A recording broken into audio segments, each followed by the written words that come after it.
जाड़ों की सर्द हवाएं चल रही थी। रात के लगभग 2 बज चुके थे। थोड़ी थोड़ी देर बाद कुत्तों के भौंकने की आवाज़ सन्नाटे को चीर रही थी। अरुण, जो अभी ऐसे बैठा था जैसे अभी शाम की हुई हो, उसकी टेबल पर कुछ कोरे कागज बिखरे पड़े थे, साथ ही शराब से आधा भरा गिलास रखा था। अरुण अपनी उंगलियों में दबे पेन से सर को खुजा रहा था। बीच बीच में गिलास उठाकर घूंट भर लेता, लेकिन बहुत कोशिश करने के बाद भी वहाँ आज कुछ लिख नहीं पा रहा था। इसी बीच अरुण के नौकर बहादुर, जिसे वहाँ अपने साथ पहाड़ों से लेकर आया था और अब उसी के साथ रहता था, दबी आवाज़ में कहा, साहब खाना लग गया है। अरुण ने उसकी तरफ ऐसे देखा जैसे अभी अभी वहाँ कहीं बाहर से आया हो और अभी रुकने का इशारा किया।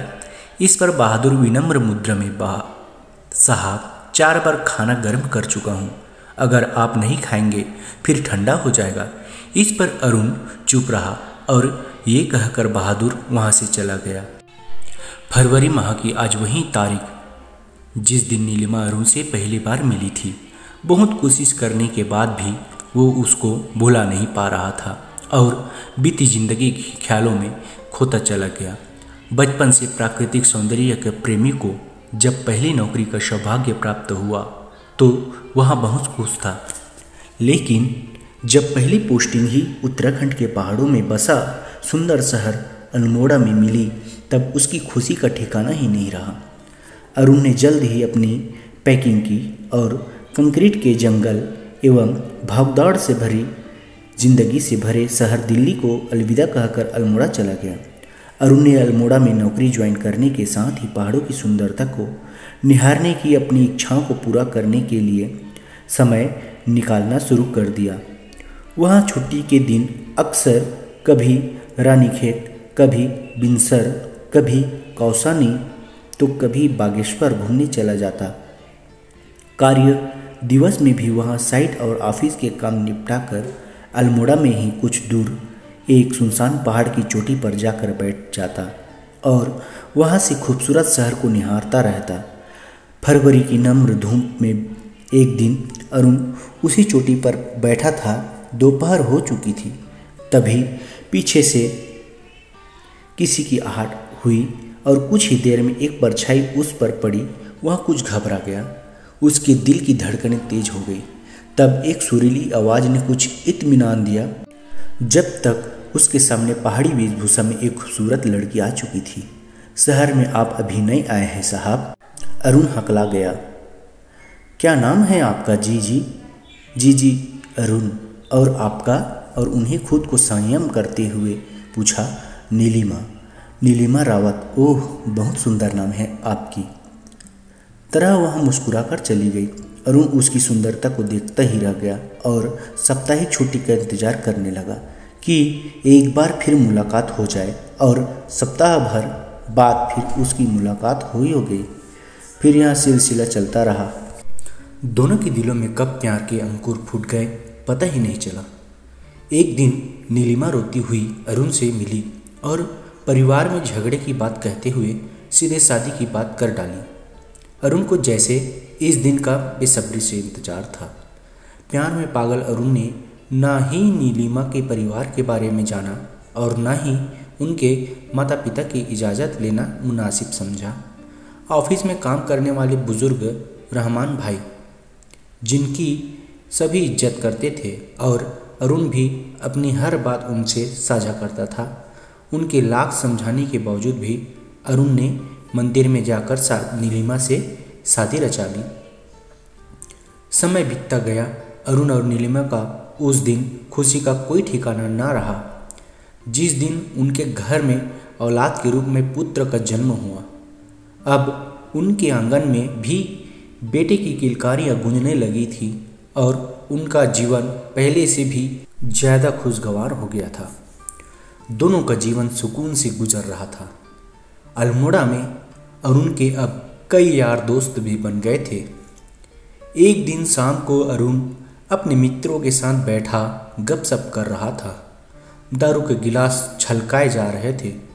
सभी मित्र अपनी अपनी गुजरी बातें कर रहे थे। माहौल रंगीन था। एक ने कहा, रात देर से घर पहुंचने पर खाना नहीं मिला तो दूसरा बोला, रात पत्नी ने दरवाज़ा ही नहीं खोला, तब रात संजय के घर बितानी पड़ी। तब तीसरे ने कहा, यार यह बातें तो रोज़ होती रहती है।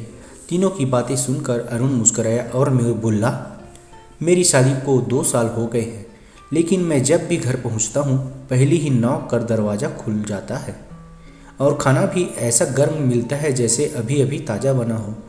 सभी यार दोस्त ताज्जुब से अरुण की ओर देखने लगे और कहा, एक बार भी ऐसा नहीं हुआ? हम नहीं मानते हैं। हाँ हाँ, यही सच है। सभी मित्र अचंभित। फिर उनमें से एक ने कहा, आज रात तुम दरवाज़ा खटखटा कर खिड़की से झांकना, फिर देखना यह सब क्या है। अरुण ने उस रात न चाहते हुए भी मित्रों की बात मानी और देर रात घर गया। ठंड का मौसम था। उसने देखा कि नीलिमा सामने कमरे में, जो लगभग मेन गेट से 20 फुट दूरी पर था, बेड पर लेटी बेटे को थपकी देकर सुला रही थी। जैसे ही अरुण ने नॉक किया, नीलिमा ने वहीं से हाथ बढ़ाया और दरवाज़ा खोल दिया। इतने किवाड़ खुलते वह अंदर आया तो वह किचन में थी। जब अरुण हाथ धोकर बेडरूम में पहुंचा तो गर्म खाना लगा था, जबकि हाथ धोने में मुश्किल से 1 मिनट भी नहीं लगा होगा। यह सब देखकर वह थोड़ा घबरा गया। फिर हिम्मत जुटाते हुए अरुण ने नीलिमा से पूछ ही लिया, कौन हो तुम? वह बोली, आपकी पत्नी। वह तो मैं भी जानता हूँ, मगर तुम हो कौन? नीलिमा भी अब समझ चुकी थी कि मेरा राज फांस हो चुका है। नीलिमा ने आंखों से उछलते अपने आंसुओं को रोककर खुद को संभालते हुए कहा, आपकी तरह हम भी भगवान की बनाई गई कायनात का हिस्सा हैं। अरुण ने फिर कहा, लेकिन तुम हो कौन? नीलिमा के चेहरे पर अब कठोर भाव में थे। मैं बताना जरूरी नहीं समझती, आप बस इतना जान लो कि कोई है दुनिया में जो तुमसे प्यार करता है और हमेशा करता रहेगा। इतना कहकर वह हमारे बेटे को गोद में लेकर चल पड़ी। अरुण चाहते हुए भी उसको रोक नहीं पाया। आधी रात के अंधेरे में धीरे धीरे वहाँ घूम होती चली गई। इस बात को गुजरे हुए 20 साल बीत चुके हैं, मगर उसकी पायल की छम छम की आवाज़ आज भी अरुण के कानों में गूंजती है। अरुण का अल्मोड़ा में रहना अब मुश्किल हो चुका था। अब अरुण अगर प्रेम की निशानी के रूप में दुनिया भर में मशहूर ताज नगरी यानी आगरा में आकर बस गया।